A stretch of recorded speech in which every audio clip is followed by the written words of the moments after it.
Todos os dias eu recebo sempre a mesma pergunta. Por que o Miguel não joga? Miguel tem que ser titular, o que está acontecendo?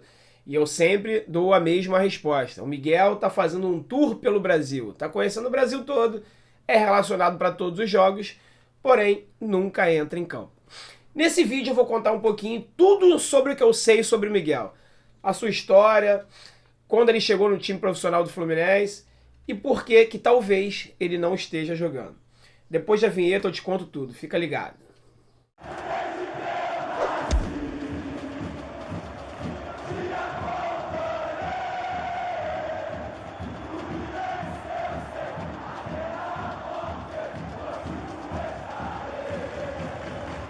Fala galera, sejam bem-vindos ao canal Sentimento Tricolor.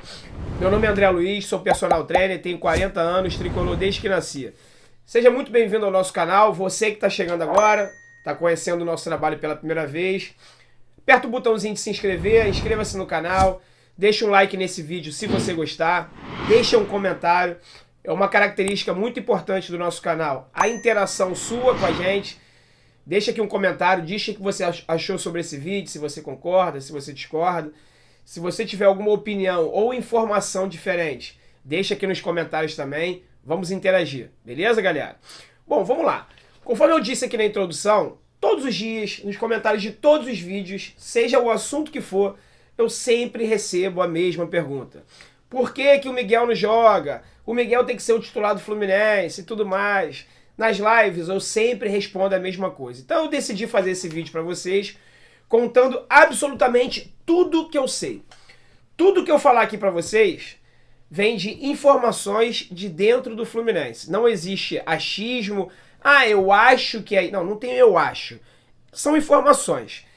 Confie nas minhas fontes. Mas se elas são verdadeiras ou não, se elas realmente são os motivos para o Miguel não estar jogando, aí é outra história.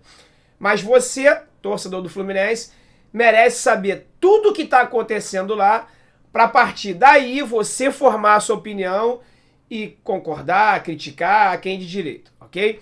Mas antes disso eu vou fazer aqui uma historinha e contar a história do Miguel, né?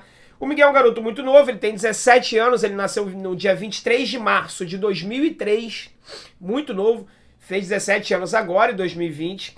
Ele é patrocinado pela Nike, para vocês verem como é que o Miguel tem um talento, como é que, inclusive, os profissionais da Nike já enxergaram esse talento nele desde muito novo. Ele é patrocinado pela Nike desde os 13 anos de idade. Ou seja, há 4 anos já que o Miguel faz parte da relação de atletas patrocinados pela Nike. Apesar de muito novo, ele já passou por outros dois clubes sem ser o Fluminense. Ao contrário do Marcos Paulo, por exemplo, que chegou no Fluminense com 10 anos de idade, o Miguel ele já passou por outros 2 clubes. O Fluminense descobriu o Miguel na Desportiva Capixaba, em 2013. Em 2013 ele jogou aos 10 anos de idade, né, pela Desportiva Capixaba. Em 2014 ele chegou no Fluminense. Porém, em 2015 ele saiu e foi, sabe para onde? Foi para o rival, foi para o Vasco. O Miguel ficou no Vasco em 2015 e 2016. Em 2017 ele regressou para o Fluminense e está lá até hoje, e assinando o seu primeiro contrato profissional ano passado, em 2019. Também em 2019, o Miguel teve várias convocações para a seleção brasileira sub-17, mesmo com 16 anos. Ele foi convocado para a seleção brasileira sub-17 e fez a sua estreia pelo time profissional do Fluminense no dia 6 de junho, contra o Cruzeiro pela Copa do Brasil. Ou seja, ele aos 16 anos de idade, o Fernando Diniz enxergou potencial nele, num jogo de muita guerra, muita luta, que foi aquele jogo contra o Cruzeiro, a nossa eliminação nos pênaltis na Copa do Brasil. O Miguel fez ali a sua estreia e se tornou o jogador mais novo a vestir a camisa do Fluminense.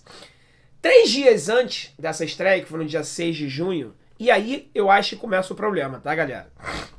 Ele fez a sua estreia no dia 6 e assinou um contrato de 4 anos com o Fluminense, 4 anos, como profissional. Eu tô respirando porque eu quero encaixar as palavras exatamente como elas devem ser, para não gerar um mau entendimento da parte de vocês. Por que eu falo que aí começou o problema? O Miguel de lá pra cá, ele participou de 17 jogos do Fluminense, de 6 de junho pra cá, Ou seja, tirando a pandemia, bota aí um ano que ele tá no time profissional do Fluminense. Ele disputou 17 partidas e ainda não marcou gol, tá? Pelas informações que eu tenho, o Miguel só renovou o contrato porque o seu staff, ou seja, parece que é o pai dele, que é o empresário dele, colocou como condição que o Miguel subisse imediatamente das categorias de base para o time profissional. E para lá não regressasse mais. Aí já fica a primeira pergunta, e é uma pergunta mesmo, tá? Será que o Fernando Diniz o escalou naquele jogo porque realmente queria, enxergava potencial nele, achava que ele poderia ajudar? Ou porque foi pressionado pela direção para poder escalá-lo, para ele poder renovar o contrato? Por ele ter renovado o contrato e isso ser uma condição. Isso é fato, tá, galera? Isso é informação. Foi uma condição do pai dele. Eu não sei se tem mais algum outro empresário, eu acho que não. Mas que para ele renovar o contrato com o Fluminense, ele tinha que subir diretamente para o profissional. Para mim tá muito claro que o Miguel, ele tá queimando etapas. Por mais que ele tenha talento, por mais que ele seja diferenciado, um jogador aos 16, 17 anos nunca tá pronto para ser a solução dos problemas de um clube como o Fluminense. O Miguel pode ajudar? Pode ajudar muito.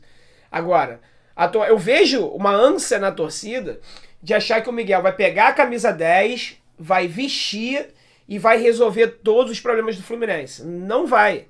Ele tá muito novo, ele não tá maturado ainda 100%. Aí eu falo pra vocês com propriedade, porque eu sou profissional de educação física. Fisicamente ele não tá pronto.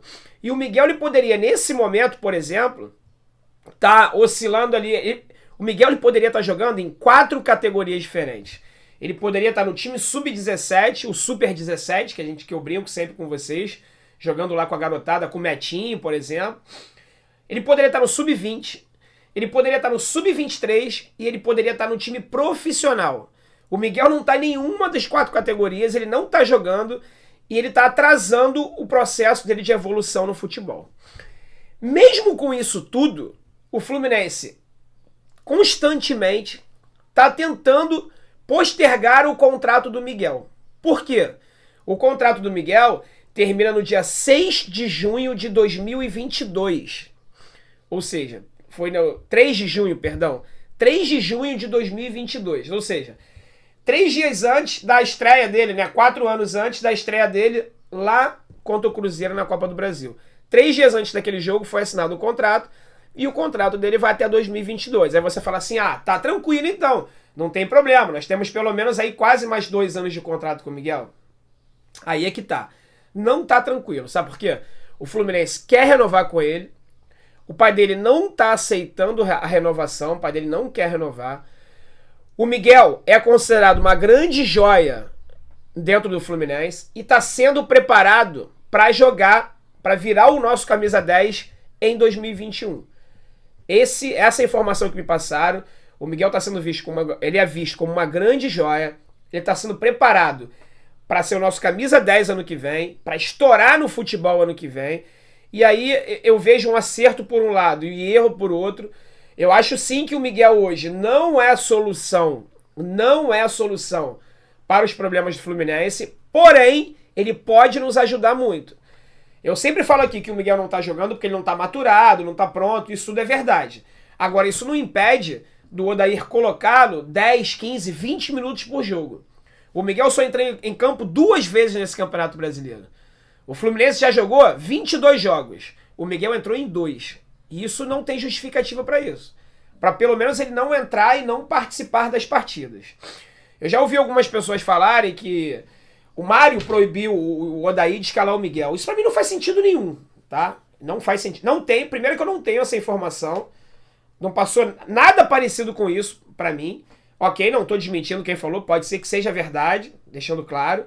Agora, minha opinião, isso não faz sentido nenhum. Porque se o Mário realmente fizesse isso, ou estiver fazendo isso, ele tá desvalorizando um ativo do clube. E o que acontece? Informações também, tá? Informações. O Fluminense tá tentando renovar o contrato com ele. O pai dele não quer renovar. E sabe o que vai acontecer no final do ano que vem? Exatamente daqui a 1 ano, a mesmíssima novela que aconteceu com o Dodi e está acontecendo com o Marcos Paulo. A mesmíssima novela. Vai chegar o final do ano que vem, vão ficar faltando 6 meses pro contrato do Miguel acabar. O Fluminense vai ficar tentando renovar, oferecendo uma grana para ele. O pai dele não vai aceitar. E, acredite se quiser, o Flamengo já está de olho no Miguel.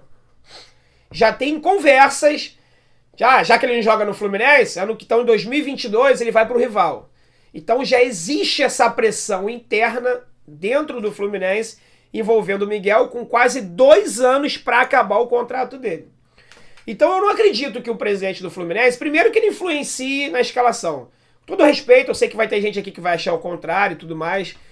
Eu prefiro sempre acreditar no ser humano, acreditar nas boas ações.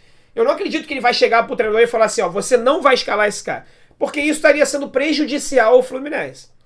Agora, a pergunta que fica é para o Odair.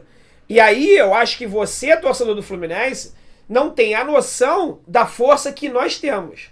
De pressionar, de falar, de reclamar. Eu acho que toda a torcida do Fluminense, os setoristas, os repórteres que acompanham o Fluminense no dia a dia, a partir de agora, tem que pressionar o Odair Hellmann para ele dar explicações por que o Miguel está fazendo um tour pelo Brasil e não entra em campo. Isso é inaceitável.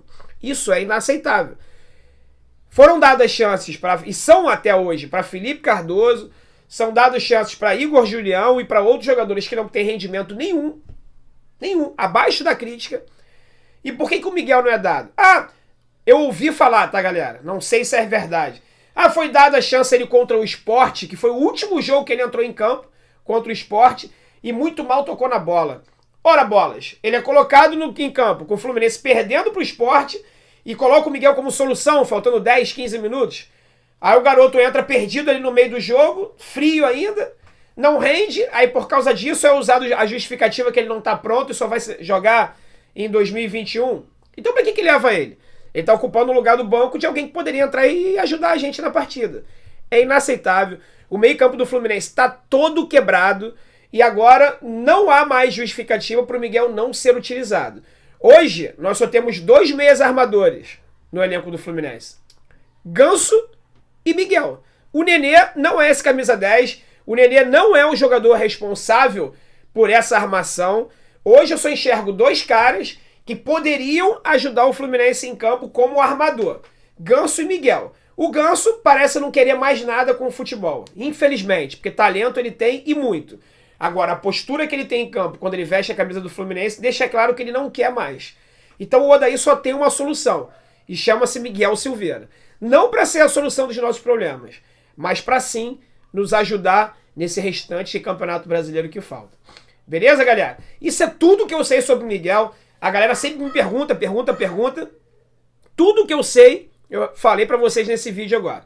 Se alguém souber de algo, escreva aqui nos comentários, deixe a sua opinião e compartilhe esse vídeo. Me ajudem a viralizar esse vídeo pro máximo de pessoas que vocês puderem, para que todos os torcedores do Fluminense tenham informação de tudo o que eu sei sobre o Miguel Silveira. O famoso Miguelzinho. Beleza, galera? Espero que vocês tenham gostado. Um forte abraço. Saudações tricolores.